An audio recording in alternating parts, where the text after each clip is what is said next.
episode of whatever, Noreen's Homestead, let's call it that. Last summer, I did this great big video on how to do pepper relish.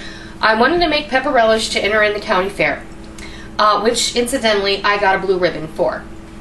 But last night, my friend Katzcradul uploaded her how to can butter video and referred to me as the Pepper Queen. So it occurred to me that I had never ever uploaded that pepper relish video. Number one, because at the time I had done it, it was so long I couldn't compress it into the then 10-minute limit we had. So now I have unlimited time essentially because I'm a partner.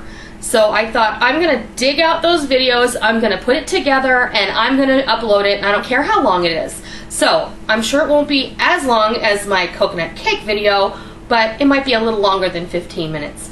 But in any case, the return of the Pepper Queen, how to can pepper relish. I hope you enjoy it. I'll see ya.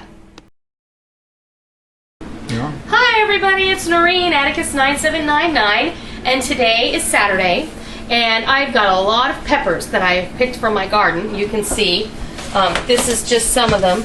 I did go ahead and purchase some additional peppers for this project, but I thought you might like to see what I'm going to do today. I'm going to make some pepper relish. Just a forewarning, I'm not using these habaneros in the pepper relish. I'm going to dehydrate these. I think these would be too spicy to put in a pepper relish. And these were picked out of our garden too. The truth of the matter is I couldn't resist the plants when I saw them. So this is what they made, and they're absolutely beautiful. But I'm going to go ahead and dehydrate these. Anyway, I thought I'd bring you along for the ride today.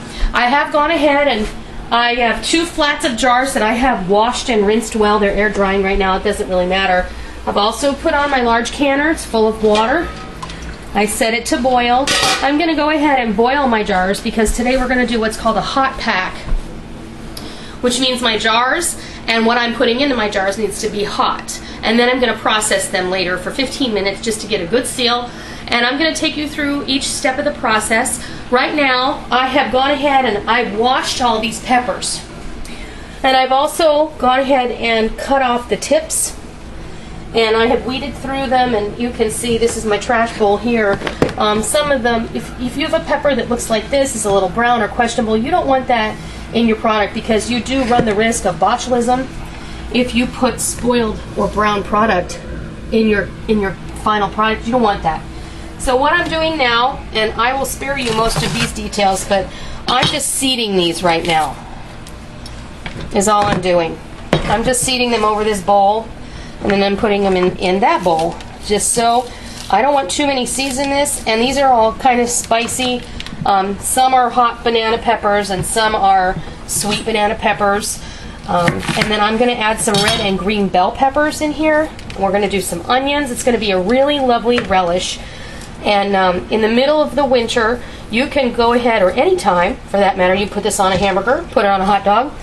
You can put this, you can marinate your meats in this. You can marinate your chicken and then grill it up, and it'll be delicious.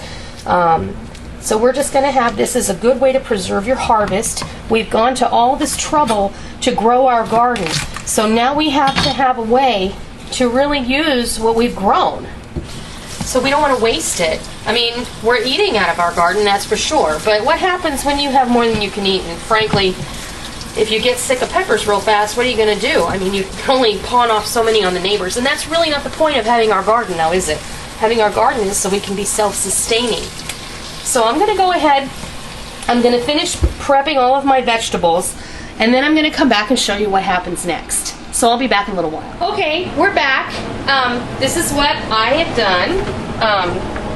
I didn't count. There's 4 large Vidalia onions here. There's 4 large red peppers, 4 large green peppers, and the equivalent of the spicy peppers that came out of my garden that you saw earlier. So, you know, it is what it is. I probably have 8 to 10 cups here, maybe a little more in total.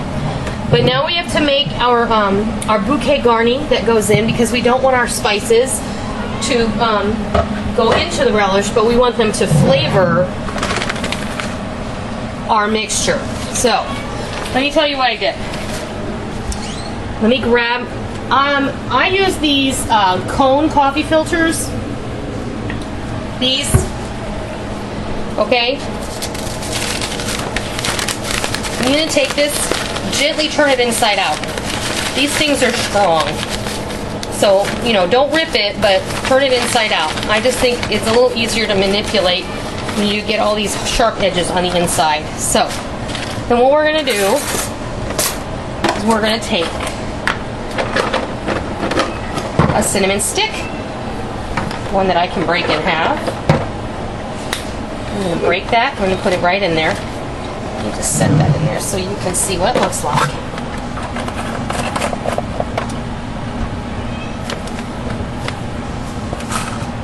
We're gonna do 2 tablespoons of celery seed. You see the celery seed? That I'm gonna sprinkle directly over here. That's not gonna go in my garni. I think that is too good to waste. I love the way a celery seed feels when you chew into it, you know? Okay, 2 tablespoons of mustard seed. Be generous, you know? What do you like? Throw it in. And of course, this is a sweet and, you know, sweet and savory kind of dish. These are whole allspice berries. I'm gonna do 1 tablespoon of those because that's kind of a pungent spice. And then I'm gonna do a tablespoon or thereabouts of whole clove. And put that in there. Then I have my kitchen twine. I'm gonna take this and just the best that you can, just kind of give it a twist without ripping it. And kind of do this bit with it. Tie it up.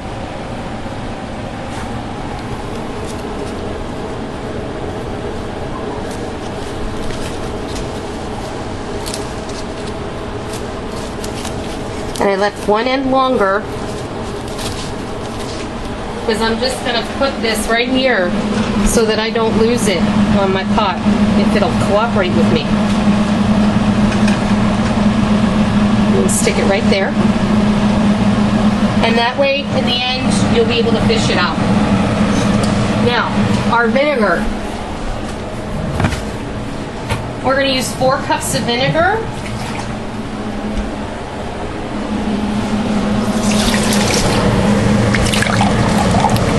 New bottle time. Grab that.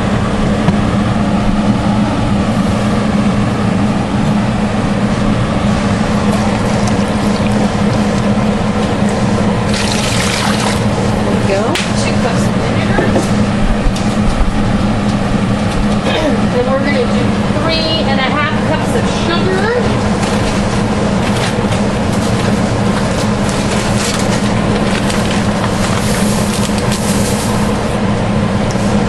The beauty part about canning things like this, this is an acid process, so you don't have to have a pressure canner.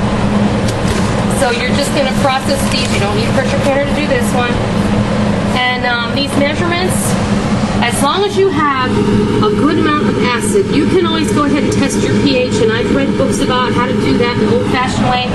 But I got this recipe and I adjusted it. I read a few recipes and I kind of adjusted it to suit my needs because I did what I wanted to do. And I've been doing this a while, so you know, if you are inexperienced at this, I do not recommend that you adjust the recipe. I recommend that you go directly to the Ball Blue Book and figure that out on your own. Now, what I'm going to do now is I'm just going to let this sugar dissolve in this vinegar, and I'm going to bring it to a simmer, and I'm going to let these spices steep in there. I'm going to come back when I put the whole shebang together, and then I'll let you see what it looks like. So I'll be back shortly. Oh, and one other thing. Well, 2 other things. In here, I am processing 7 of my jars. These are pint jars. I'm going to just leave these in here until this mixture is ready to can up, and then if I need more jars, then I'll heat some more jars up for 10 minutes. This is a hot pack method. We want to put hot product into hot jars. This stimulates the canning process so that you make sure you get a good seal and have a safe canned product that you can take off your shelf and use for the next year. The other thing that I wanted to mention to you that my husband graciously reminded me of, when handling hot peppers, if you are sensitive at all to hot peppers, please wear latex gloves when using them. I can feel my fingers are, in my cuticle area, they're already starting to burn from the capsaicin in the hot pepper. Okay, we're back. Our solution has come to a simmer, and the one thing I added to the vinegar and sugar solution was 2 teaspoons of turmeric. I had meant to add that before and I forgot. If you don't have turmeric, please don't worry about it. I just like the color that it lends the relish. You'll also notice that I have some mustard seeds floating around in there because my little coffee filter ruptured.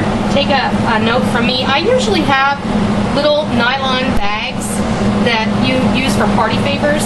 They have a little ribbon closure and they're perfect for using as spice bags when you're wanting to spice some jam or jelly, or you want to use a spice garni for something like this.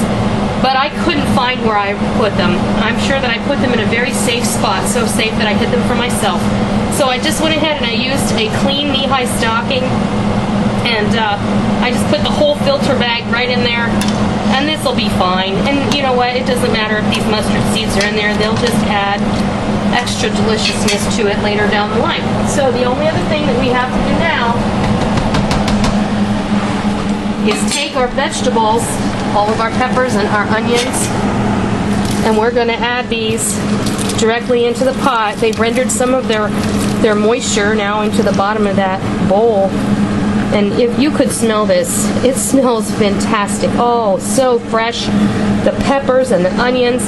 I said before I even started the vinegar, it smelled so wonderful. And I'm just going to get as much of that out as I possibly can. And you will also notice I'm using a stainless steel spoon. When you are canning, please use stainless steel utensils. Do not use enamel or aluminum pots. You will notice I have a stainless steel pot, or you need to use an enamel pot like this canner. I know that some of you may not have access, but if you have a friend who you could borrow it from or something, these pots are relatively inexpensive. This stock pot came with my set of cookware.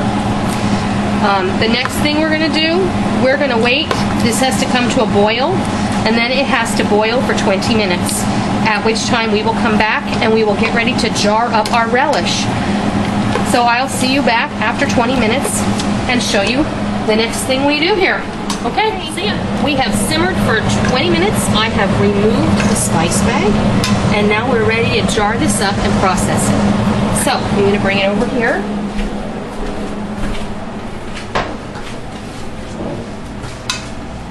I've already done 2 jars.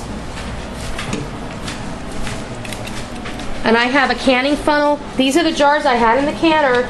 They have been hot processed. And I'm just going to ladle them up. I would like to leave at least a 1/2 inch head space.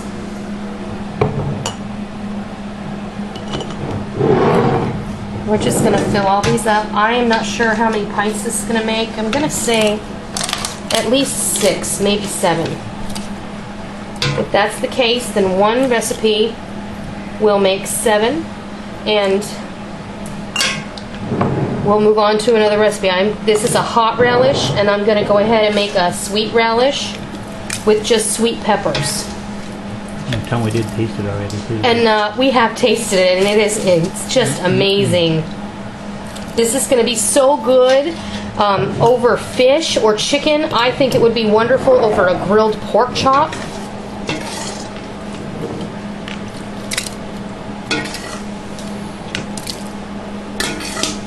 I think we're going to get close to 7. We may have 6 processed jars and 1 jar that we have to put in the fridge. So.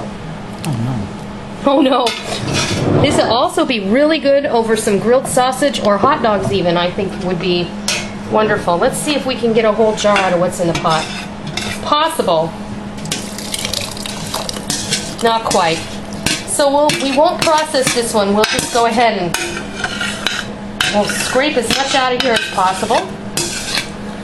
You don't ever want to process a jar that isn't full.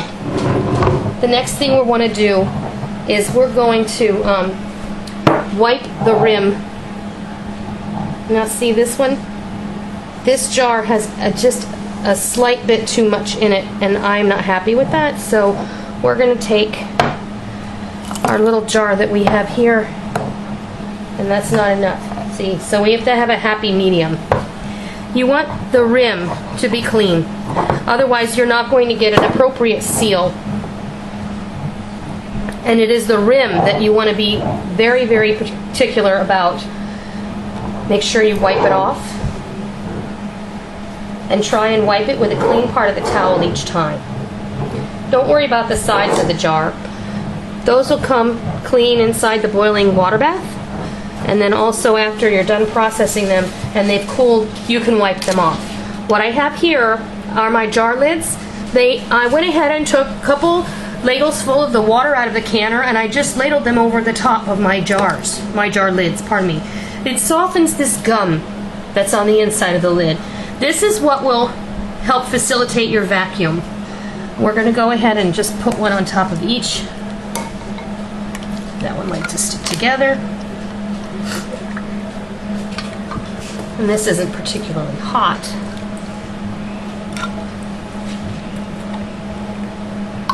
This magnet helps so that you don't have to burn your fingers trying to harvest those out of that water. Now you're going to put your bands on. When you put your bands on, please make sure you tighten to resistance just until you feel that it's snug. The only purpose these bands are for is to keep this lid on during the canning process and to make sure that water doesn't get into your product and that you pull a vacuum. A lot of people store their canned goods without this ring,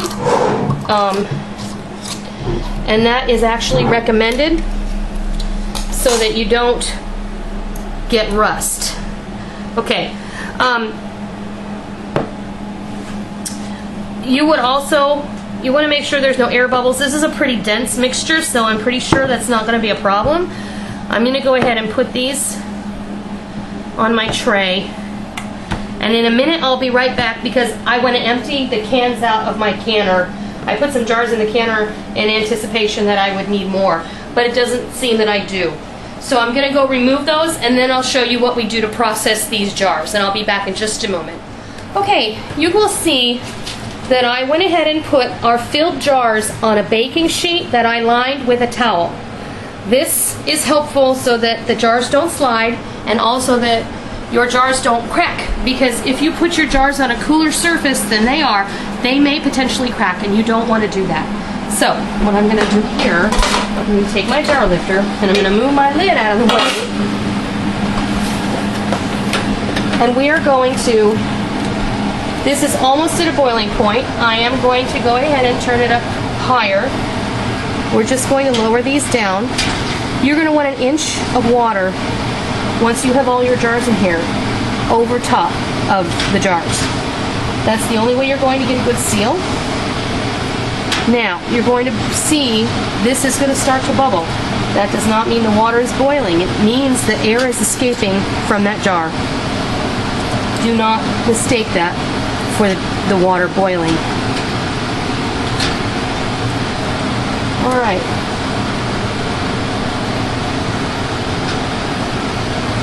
Now we wait. Once this reaches boiling point and the water is boiling, a full rolling boil, we will set our timer for 15 minutes and we will process these jars for 15 minutes time.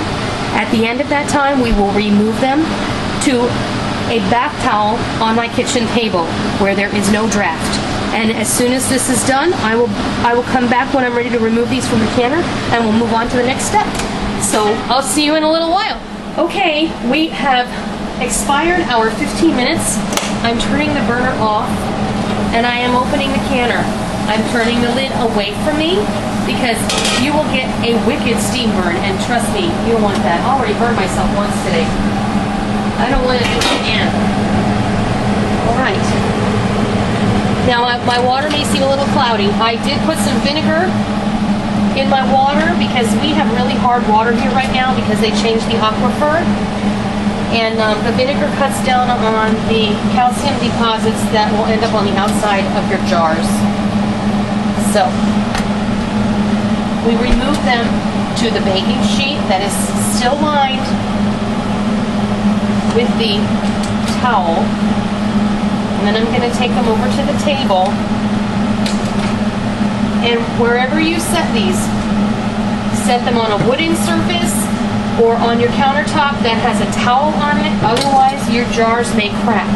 And you've done all this hard work, and you don't want to lose all that hard work. So, we're just going to carry these over here. You will see, I have a ceiling fan in my kitchen. You want to make sure that's definitely turned off. Any type of a draft can be detrimental to your hard work here. And in a moment, you may actually hear these jars start to ping, and that means that the jar is going to pull a vacuum. These haven't pulled yet, but as they cool, you're going to hear them ping, and that means you've got a good seal. Let them sit here overnight. Tomorrow morning when you wake up, they'll be totally cool. You want to check your seal. You want to make sure that these divots have all sunk in. And another way to check is to take the ring off and to pick the jar up by the lid. That way, if it has no problem, you'll know that you have a good seal. So, I hope that you give this a try. It's probably a pretty easy thing to try to do if you're a first-time canner. If you have any questions, let me know, and I'll do my best to answer them. So until next time, I hope you try this, and I hope you enjoy it. See ya!